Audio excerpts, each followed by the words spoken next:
Hi, this is Edith, Educational Technologist at Oregon Tech, and in this video I am going to go over rules that you can create, whether for your class or for somebody you're in collaboration with or just somebody that you want to put into a separate folder. Facts is a very popular one that I know that a lot of people will set up for. That's when you put in a support case to the help desk and you want them to, you just want to have a documentation of the fax email, so you can actually set up a rule for this. But in this case, I'm going to set up a rule based on different criteria, but it's essentially the same to set up any kind of rule. So you can go into rules, and you can see that I have create rules is grayed out, but if you're creating a new rule, you can. It isn't always grayed out, but for me it is, and that's possible. Just something that I may have set up specifically for that. So I'm going to go ahead and click New Rule. Now you have all of these options here of the type of template that you want to use, and if you click through, you can actually see this changing down here. You want it to, flag messages for follow-up, so that, if you get an email from somebody and you need to follow up with them, you can flag it so that you can make sure that you follow up. I don't know if there's much case for this, or you can set it up so that anytime you get an email from that person that you're going to follow up with them. But, you can do that different way as well. If you get RSS feeds, this is a nice way to put them into a nice saved folder. Perhaps you have different RSS feeds that you subscribe to. You can display mail from someone in the new alert window. You can actually... So what will happen is a dialog box will pop up on your desktop and let you know that you got a new alert, and you can actually have a specific message detailed in there. Play a message when you get a sound from someone, so you can actually identify people by different sounds.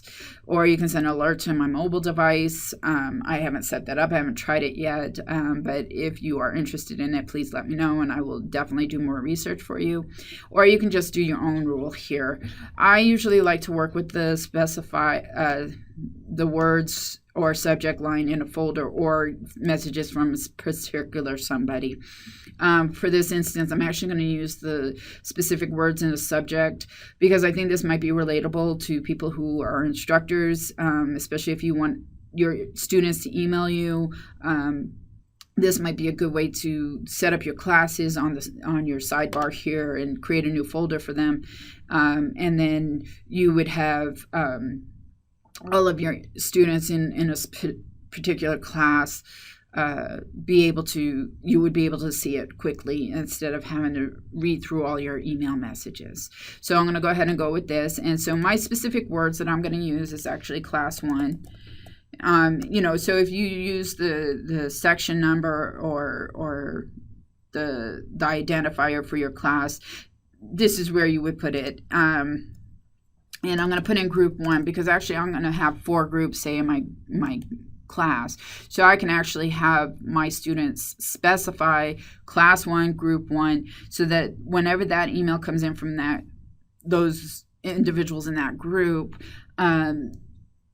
it will actually dump into the group 1 and categorize it to a specific, so you can identify it quickly. So let's go ahead and say okay, and I'll show you how that works. It's coming. So move it to a specified folder. So if you click on that, you'll see all my folders are available here, and I do a class 1 and say okay, and go ahead and say next. But I think before we do that real quick, you can actually create a new folder here as well. So I just want you to be aware that you don't actually have to have it on the sidebar here. You can actually create a new folder and then select it. And go ahead and say next. And then I want specific words in the subject, so you can see that I've already added those. But we're going to come to an exclusion because say you have a TA that maybe wants to email you personally and you need to see it differently. You can actually set it up so that it excludes that person, but they're going to, again, have to identify either who they are or what words to exclude. So go ahead and say next, and then I'm going to stop processing more rules because once this rule is run, I have no other information that I want to, I don't want any more rules to run. I don't need it to go anywhere else. I want it specifically there. And so you can read through all of these. You might, you can even mark it as red if you just don't want to see it. But again, that's up to you. You may never want to see it, and you can delete it. You can display a desktop alert. So you have definitely a lot of options here. So please, look into them, see what might work for you and how they may work. Go ahead and go next. And so say if I want an exception, so I do want an exception. Say my TA is going to email me and I don't want an email to the class because it's going to get stuck in there. And so I can put class 1 TA and I'm going to add that. And I'll say okay. And, so again, you have all of these options. Just, check them out, see what might work for you, might not. And if you have any other questions, of course, you may definitely contact me on this. And then, okay, so I specified a rule. Now, one of the things I did miss is that I wanted to put in a category. So you can actually hit your back button. We can also edit the rule, but I'll go back to that later. So I'm going to assign it a category. And as you can see, I have now here group 1. I have group 1 and group 2. So I can do this for as many categories as I want. I can even create a new category and change the color. But I'm going to go ahead and say okay. And I'm going to say next and next because I already did this. And now I can actually run rules in the messages in the inbox already, but I don't want to do that yet because I want to show you the message first. So go ahead and finish, and be aware that you can't do this when you're the rule won't work for your email you check online from another device. So just so you know that that's available is an issue there. So I do have an email. Now you'll see under rules, I can go to manage rules and alert again, and I can run rules now. So what that'll do is it's going to go through all my emails that I have available on my in my inbox and see if it will recognize this. So I'm going to go ahead and run rules now, and it'll ask you which rules to run. And so I'm going to select this one, and I'm going to go ahead and run now.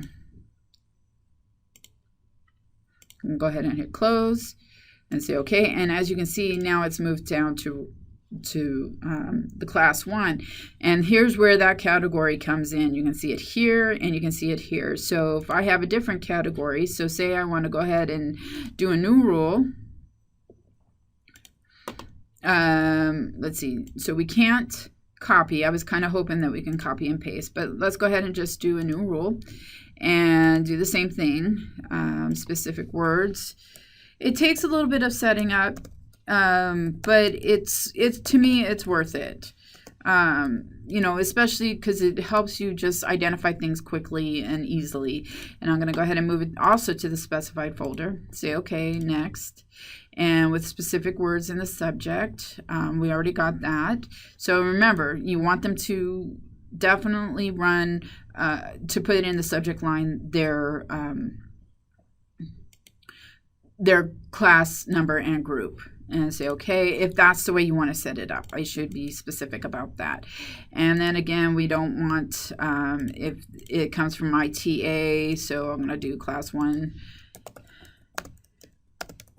and add and say okay and next. And again, I can click it here. Nothing's going to run because I haven't gotten it yet. So go ahead and finish. And you'll still get this message and apply and okay. So let's go ahead. I'm going to send 2 emails from here now. So let's go ahead and compose. And what I'm going to do is class 1 TA send. And I'm going to compose one more. And it's going to be class 1 group 2. Okay, so that might take a few seconds for them to come in, but when they do, it'll be, hopefully we'll have one in my inbox and one in my class 1 folder.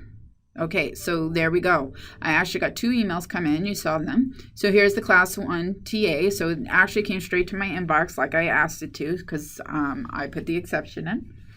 And then class 1, group 2. Now you see it as a purple group. So this is a really nice way to organize everything and be able to see, the rule work in real time and how you can use it for your own benefit. If you have any other questions, feedback, comments, want some help, please feel free to contact me. My email is edith.worden@oit.edu, and my phone number is 51730. And you can also Skype me. I'm on Skype for Business, edith.worden. You can just type in my name into the search if I'm not already there. And that will, you can send me an IM, you can video conference me and ask me how to do stuff, and I will be more than glad to show you. So I hope you have a wonderful day, and thank you for watching my video.